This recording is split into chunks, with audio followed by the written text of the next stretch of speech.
չարը գիտի, թե մեզ ինչ է առաջարկում։ Նա ունի հազարավոր տարիների փորձառություն ու ինքը էս գործում վարպետ է։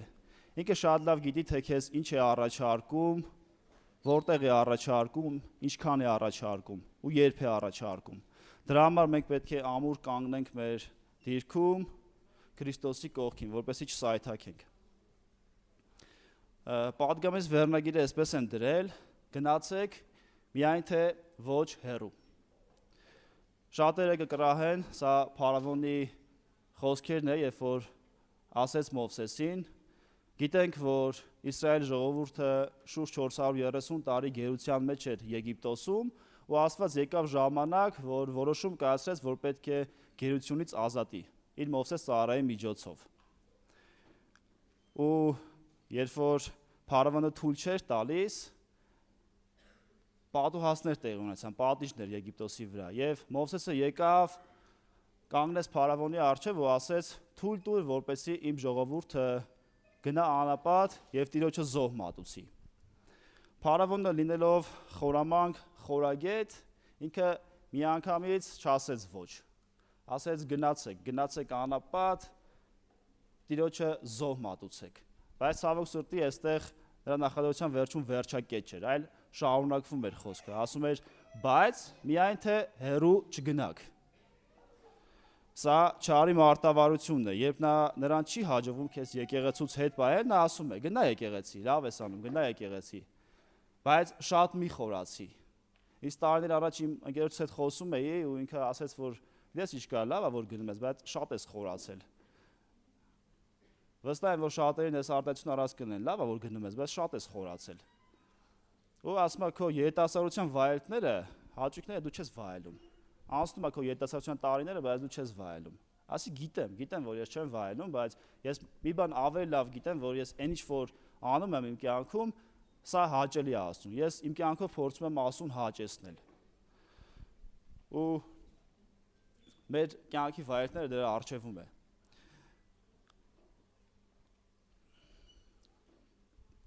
Սա գիտեք ինչ է նման, որ Փարավոնը առաջարկում է, սա կեղծ ազատություն է։ Կարծես թե գնացեք, բայց հեռու մի գնացեք։ Ոնց որ թե շան վզին վզկապ գցեն ու ասեն, որ շունը ազատ է։ Սա ազատություն չէ, սա կեղծ ազատություն է։ Շունը ազատ է այնքանով, ինչքանով որ պարանը թույլ կտա նա իր Տիրոջից հեռանա։ Սա կոչվում է կեղծ ազատություն։ Ու Փարավոնը ուզում էր այս մեթոդով գերության մեջ պահել Իսրայել ժողովրդին։ Ու ցավոք սրտի կան շատ քրիստոնյաներ, որոնք այս փոխզիջմանը գնում են։ Լինելով եկեղեցում նրանք չունեն փոխհարաբերություն Աստծո հետ։ Լինելով եկեղեցում մնում են նույն դիրքում։ Լինելով եկեղեցում չեն ունենում հոգևորապես աճ, չեն ծառայում, չեն փոխվում, չեն ունենում պտուղներ։ Սա կեղծ ազատություն է։ Կիսատ հնազանդությունը դեռ ստրկություն է։ Գիտեք ոնց է, շատ ժամանակ մենք գալիս ենք եկեղեցի, ոնց որ այս վերջի երկի ժամանակ մենք ընդունում ենք Քրիստոսին որպես մեր փրկիչ, բայց մեր Տերը շատ ժամանակ Փարավոնն է լինում։ Չի կարող լինել քո Տերը Փարավոն ու քո փրկիչը Հիսուսը։ Ով որ քո Տերն է, նա էլ քո փրկիչն է։ Մենք շատ ժամանակ կարծես խաղ ենք խաղում։ Եղիա մարգարեն ասում է երկու ոտքի վրա կաղում եք։ Կամ պետք է որոշեք պաշտում ենք Տիրոջը կամ պաշտում ենք Փարավոնին։ Սա որոշում է ու մենք պետք է անենք։ Սուրբ գրքում գրված է նույն առվից չի կարող երկու տեսակ ջուր հոսել, եւ քաղցրահամ եւ դառնահամ։ Այնպես որ եթե մենք մեր Տերը Հիսուսն է, մեր փրկիչն էլ կլինի Հիսուսը։ Չի կարող լինել քո Տերը Փարավոնը, իսկ փրկիչը Տերը։ Մի մարդ փորձառու ոսբրնողի հարցնում է, ասում է. Որն է ամենաապահով օձը։ Իսկ ոսբրնողը ասում է այն օձը, որից որ հեռու ես մնում։ Գիտեք, դու կարող ես շատ երկար մնաս օձի կողքին, ինքը քեզ չխայթի, բայց վտանգ կա։ Նույնը մեղքը, երբ որ դու մեղքին մոտիկ ես, թեկուզ չես գործում մեղքը, մեղքին մոտիկ ես, մի օր մեղքը քեզ խայթելու է։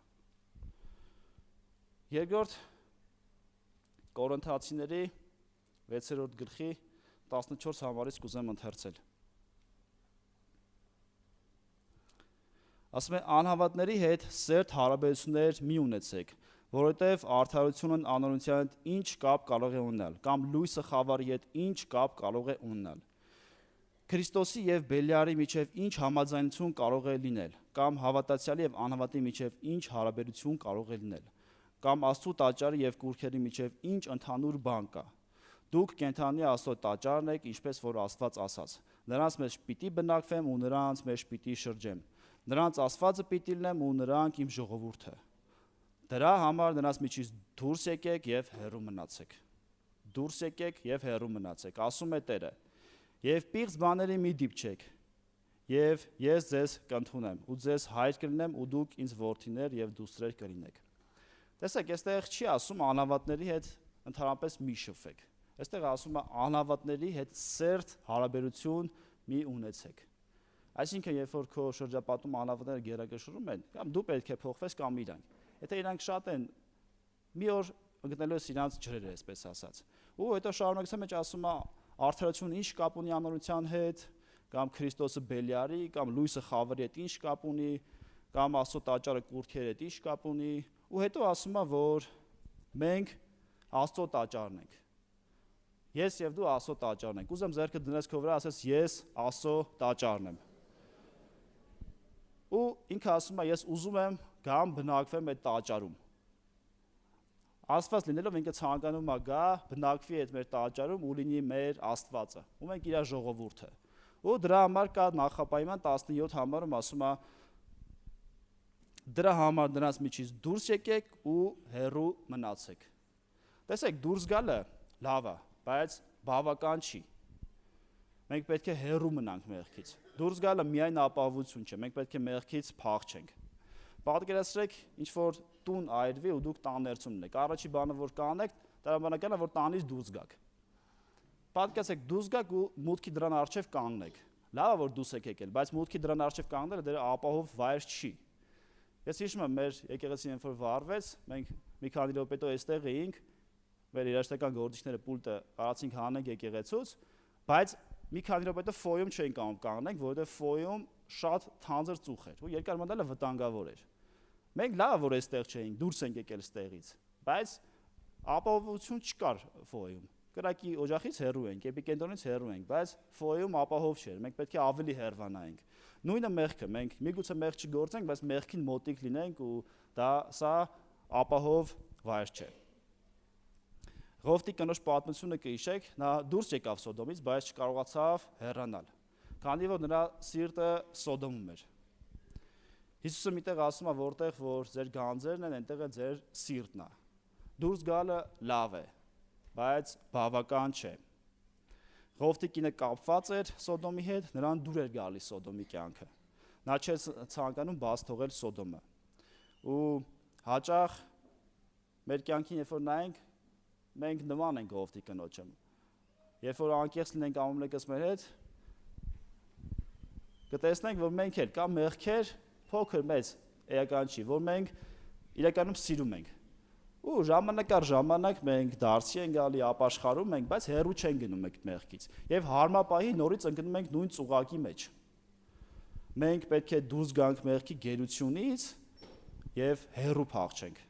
որպեսզի մեր սիրտը այլևս չկարոտի այդ գերությունը։ Վերադառնանք Եգիպտոս, Աստված Փարավոնի սիրտը խստացնում է ու նորից պատուհասները տեղի ունենում, ու այս անգամ Փարավոնը կանչում է Մովսեսին, ասում է արի։ Մովսեսը գնում է ու ասում է գնացեք, թույլ տալիս եմ գնացեք, ու փորձում է ճշտել ովքերով են ուզում գնան։ Իսկ Մովսեսը պատասխանում է, դե երեխաներով, ծերերով, երիտասարդներով, կանանցով, բոլորով ուզում են գնալ։ Իսկ Փարավոնը ասում է ոչ։ Ու երկրորդ փողզիչումը ասում է գնացեք, բայց միայն տղամարդկանցով։ Երկրորդ փողզիչումը։ Տեսեք, իրականում վատ առաջարկ չէր Փարավոնի կողմից, քանի որ 430 տարի գերության մեջ էին, 4 սերունդ կարելի ասել, ու վատ առաջարկ չէր, էլի որ Մեր տղամարդկանցով գնան անապատ, չգիտեմ, զոհ կանեին, միգուցե չգիտեմ կպատրաստվեին, հետ կգային, կհարցակվեին մի խոսքով։ Վատ առաջարկ չէր իրականում, բայց Մովսեսը այստեղ հասկացավ, որ երկրորդ փողզիչումը հարվածում է ընտանիք հասկացողությանը։ Փարավոնը հասկանում էր, որ եթե երեխաները երիտասարդներ մնային Եգիպտոսում, նրանք կմեծանային եգիպտական մշակույթի, կուռքերի եւ մտածելակերպի մեջ։ Այսօր էլ թշնամու համար մեկ խնդիրը երեխաներին չեզոքացնելն է եկեղեցուց։ Թշնամին ուզում է, որ երեխաներին հեռու պահի Աստծուց, որովհետեւ գալիք սերնդի զորավոր լինելը կապված է երեխաներից, ոչ թե մեզանից։ Այո, մենք պետքա մեր ամբողջ ջանքը դնենք, որպեսզի երեխաները լսեն Աստծո խոսքը եւ հնազանդվեն ու աստվածապաշտ կյանք ապրեն։ Ու շատերը մտածում են, դե երեխան կմեծանա, ինքը կորոշի ուզում է գալ եկեղեցի, թե ոչ։ Սա սխալ մտածելակերպ է, սիրելի Աստծո ժողովուրդ։ Աստծո խոսքը ասում է մանկուց սովորացրեք Աստծո խոսքը ձեր երեխաներին։ Ու մեր այսօրվա անելիքն է, որ հետագայում երեխաները կլինեն զորավոր ծառայողներ, թե տկարներ։ Ու հենց Մովսեսի ճիշտ որոշման հետևանքով է, որ Հեսուն հետագայում պետք է ասեր, ես եւ իմ տունը պետք է Տիրոջը պաշտենք։ Մովսեսը ճիշտ որոշում կայացրեց, միգուցե այդ ժամանակ Հեսուն, չգիտեմ, մանուկ էր, երիտասարդ էր, թե երեխա էր, բայց կարծում եմ ժամանակում կլիներ։ Մովսեսը ճիշտ որոշում կայացրեց եւ Հեսուն հետագայում դարձավ զորավոր ծառայող ու այս արտահայտությունը արեց։ Ես եւ իմ տունը պետք է Տիրոջը պաշտենք։ Երկրորդ փոխզիչումը Փարավոնը ուզում էր հարվածել ընտանիք հասկացողության եւ Աստծուն պաշտելը ընտանիքով դա մեծ օրհնություն է։ Աստծուն ծառայելը ընտանեկան կոչում է։ Տեսեք, նորից Փարավոնի սիրտը խստանում է, նորից պատուհասներ ու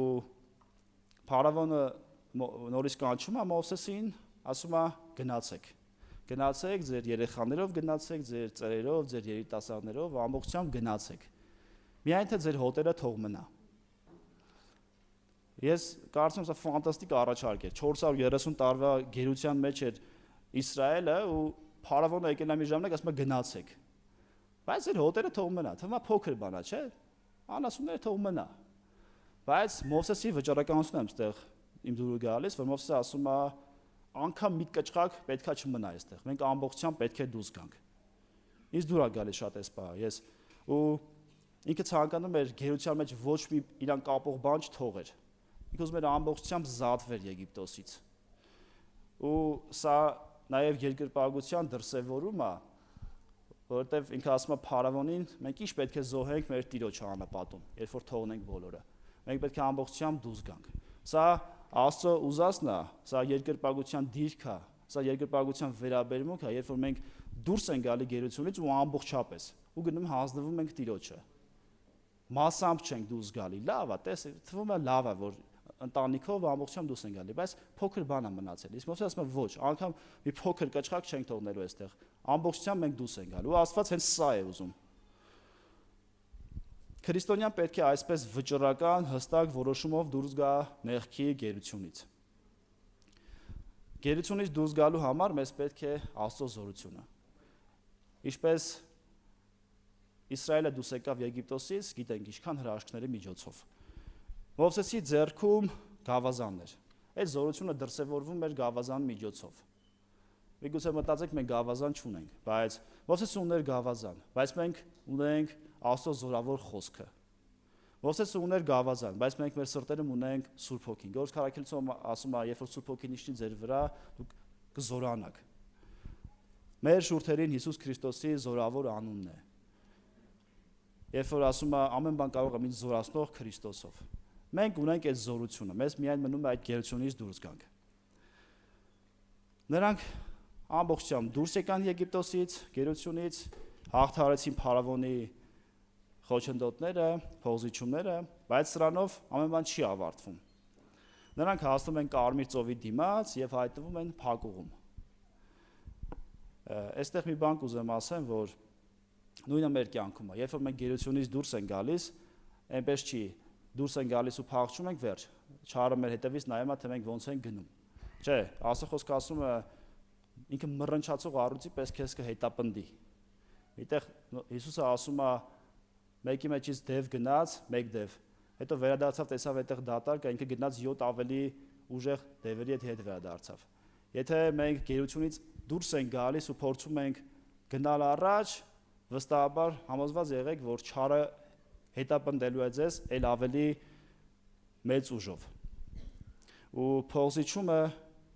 Հաղթահարելը ճանապարհի սկիզբն էր, ոչ թե ավարտը։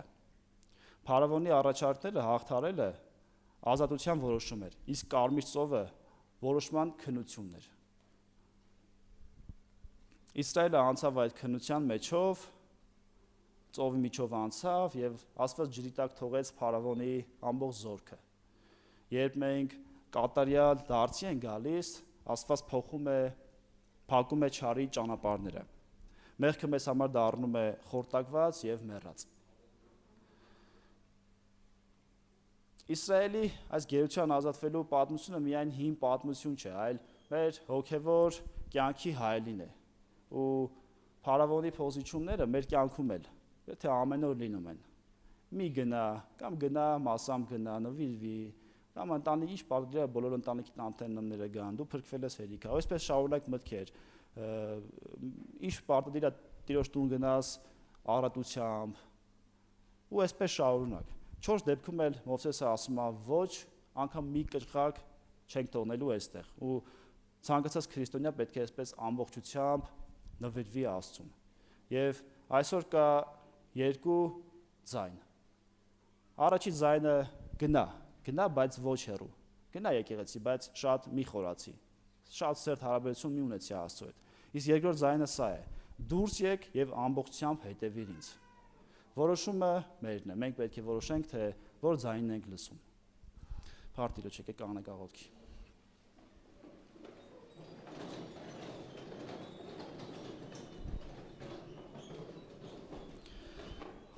Տեր ջան, մենք գալիս ենք քո գահի առջև ու մեր կախվածությունն ենք հայտնում քեզանից, Տեր ջան։ Մենք ամբողջությամբ կախված ենք քեզանից, Տեր ջան։ Տուր մեզ զորություն գերությունից դուրս գալու համար, Տեր ջան։ Մենք միայնակ չենք կարող գերությունից դուրս գալ, Տեր իմ Աստված։ Մենք միայնակ չենք կարող մարտենչել մեղքի դեմ, Տեր իմ Աստված։ Տուր մեզ զորություն, Տեր ջան, տուր իմաստություն, տուր հանճար, Տեր իմ Աստված։ Տուր, խնդրում ենք, Տեր ջան, տուր այն ինչ որ մեզ պետք է, Տեր ջան, այս պարազինությունը, Տեր ջան, գերությունից դուրս գալու համար, Տեր ջան, հաղթելու մեղքին, Տեր իմ Աստված։ Խնդրում ենք, որ մեզ ուժեղացնես ու քո անվան փառքի համար ամեն բանին, Տեր ջան, աղոթեցինք։